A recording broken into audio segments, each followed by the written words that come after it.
Hi, I'm Kimberly. Hello, and I'm Larry. Welcome to our kitchen. Today we're going to be canning some beef. So Larry's already gotten a lot of it cut up, and we're just going to start putting it into these pint jars. Get a funnel.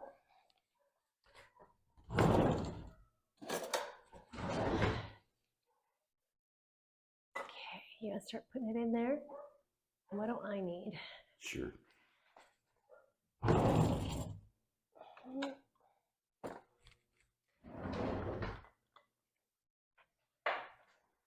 Back when I was a kid, this is one of the ways Mom preserved meat for us. We grew up in logging camps, and we didn't have a lot for refrigeration and stuff, so she figured out different ways to preserve foods for us. Excuse me. And this was one of my favorites for deer meat, anyway. But Kimberly's been doing it with the beef, and we found it to be quite delicious. It's cooked meat over mashed potatoes. You can make a gravy with this meat. It's just phenomenal. Might be a little too much in here. You want to take one out? Okay. Very good.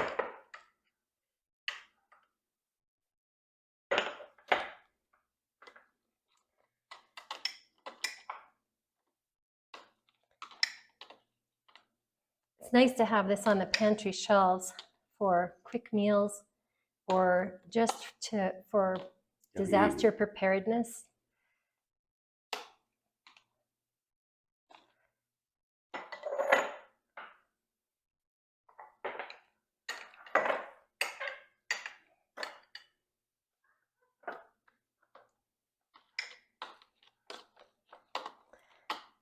So we're just raw packing this into these jars, clean jars, and leaving a bit of headspace for them.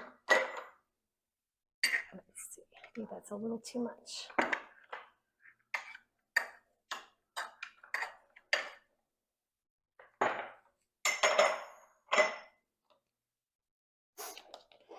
Again, I think it's just a little.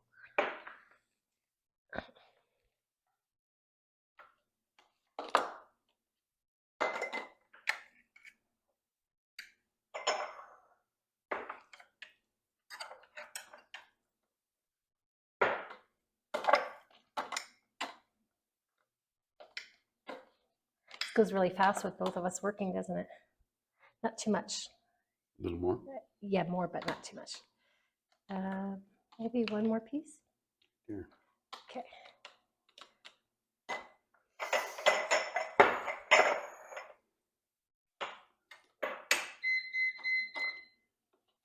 We chose a cheap chunk of meat for this, but it actually has a lot of flavor.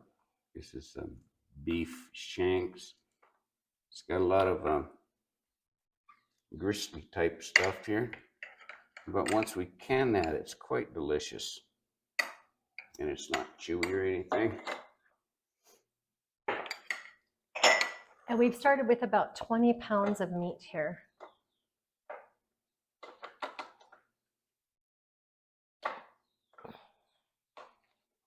We should have more than enough.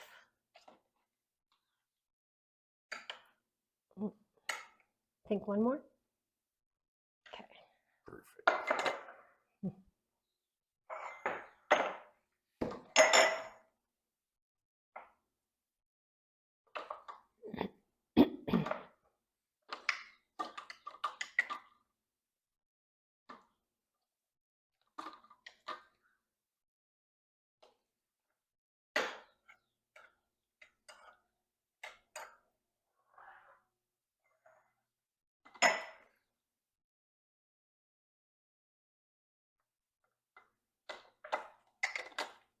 Do you think we should add salt to it? Would you like to can it with nothing? I don't know. That is totally your department. I can load the stuff in with you, though. Okay. A little more, maybe one or two.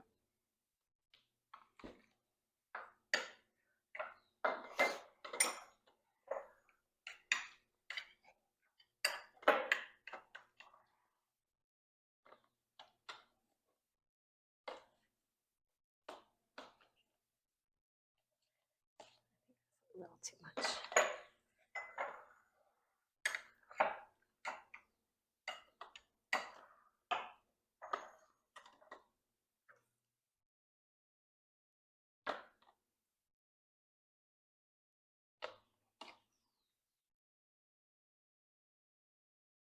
How big would you say these chunks are?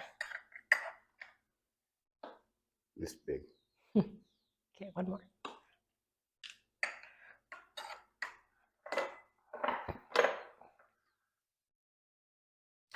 Looks like we'll have just the right amount. Let's look really close. I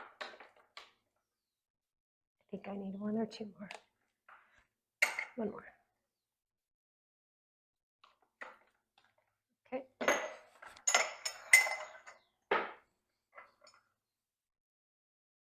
Thanks for getting this all cut up. You're welcome.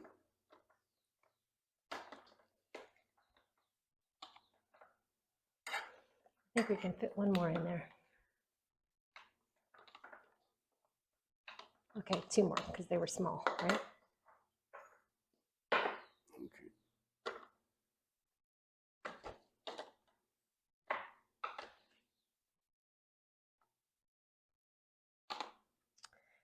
I think I can take two more in here. That may be it. See, you know, Oh, one more. small one. Even, I think, maybe one more if you have a small one. Let's see.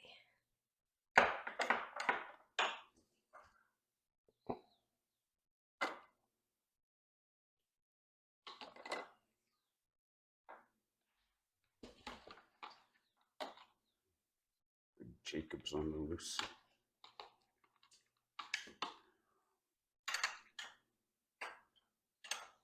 Okay, I think we're full. You happy with that? I think so. Do you see any here that look like they can use a bit more? Maybe this one. Mm-hmm.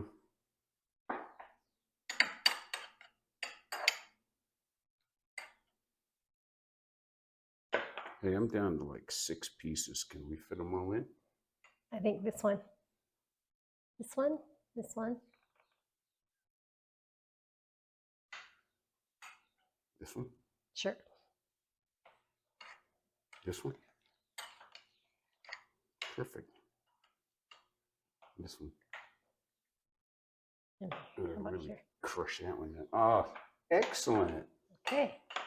All right. Why don't you take that Absolutely perfect. bowl and get your hands washed?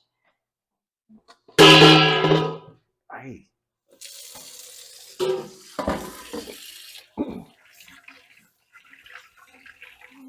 Okay. The next thing we want to do with these jars is wipe the rims with some vinegar to get off any meat residue that might impede the seal. And then we can get the lids and the rims on them.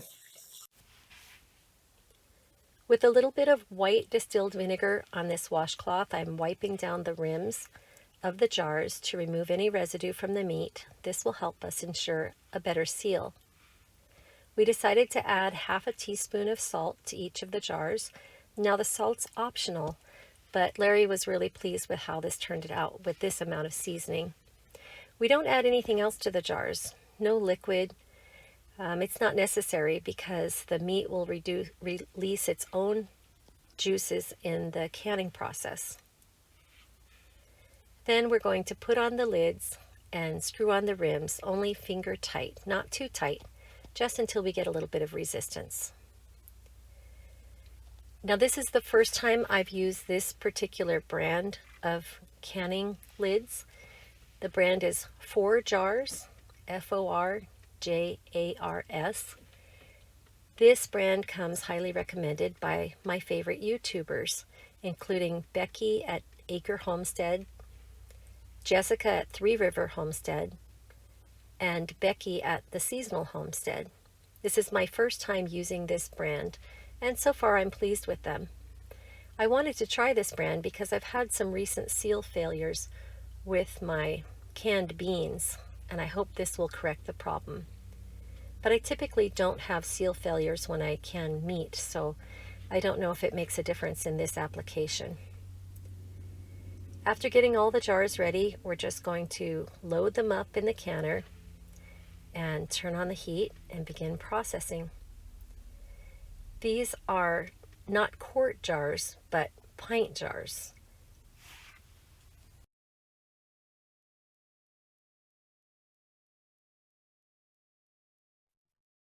So now the water is boiling and this pressure canner is venting really good. I think you can see that steam there. So now we want to allow it to vent for 10 minutes, and I'm going to set my timer.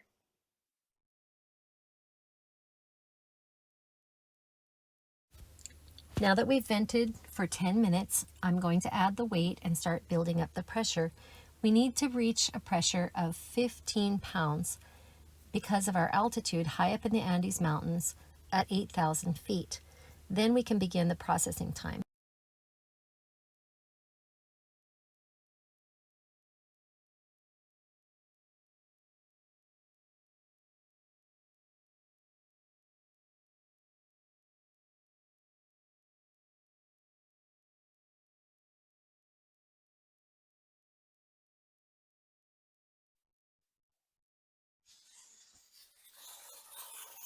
Now that the pressure has come up to 15 pounds, we're going to start our processing time.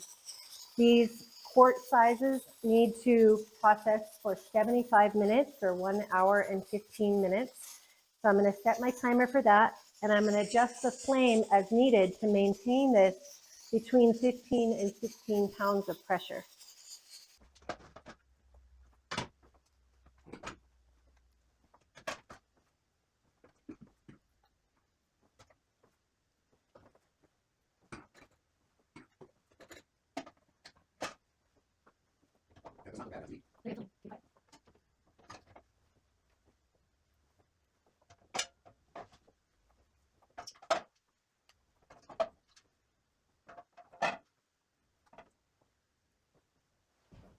So these processed for 75 minutes at 15 pounds of pressure, and then I just turned the flame off and let them sit there while the pressure came down gradually.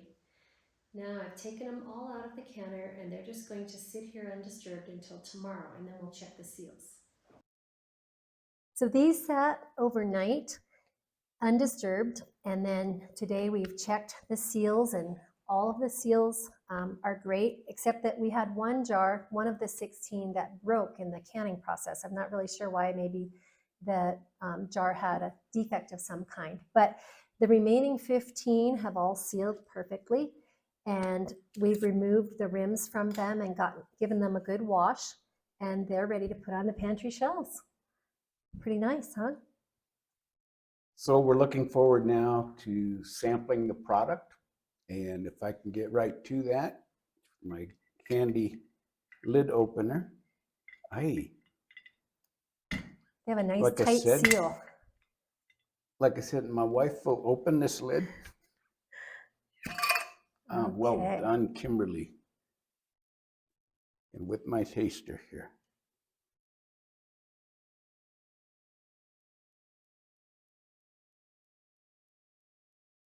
It turned out excellent. This is really a decent product. And I'm looking forward to using it for sandwiches, adding to soups, a whole lot of different ways to use this. Putting it in wraps. Yeah. Thank you, Kimberly. I know this was a work of love on your part since you don't eat this stuff. So Yeah, so we I'm appreciate it. vegetarian and I don't really like handling meat, but as you saw in the video, Larry cut up all the meat and he filled the jars, but I don't mind getting it canned. It's a great product to have on our pantry shelves. And this will last for months or even years in this state because it has such a nice tight seal. And it makes it a very convenient food to have. If we were to have unexpected guests and needed to pull a meal together quickly, we could just warm this up. Or if Larry wants to eat something, rather than having to thaw out some meat and get it cooked, this is just a matter of warming it up. So that's really great. The other advantage of the canned meat is that We can buy cheaper, tougher cuts of meat, and then in the processing in the pressure canner, it becomes quite tender. So yeah, I feel really good about that. Mm-hmm. Glad to have this done. Thanks for helping me. Yes. Well, Kimberly, I don't think that we're ever going to test that out as to how long it will last. No. It'll never last here on our shelves for more than I don't know, maybe 4 months. That's maybe. true. Not years. You do go through it pretty quick. You like having it, but it's a great thing to have. It's good survival food too to have on hand, because if we were to have a power outage or run out of gas and we couldn't cook, or at times we've had various lockdowns here or curfews where you can't get to the store, this is a great survival food to have in the pantry. So we're happy to have this project done. Yes.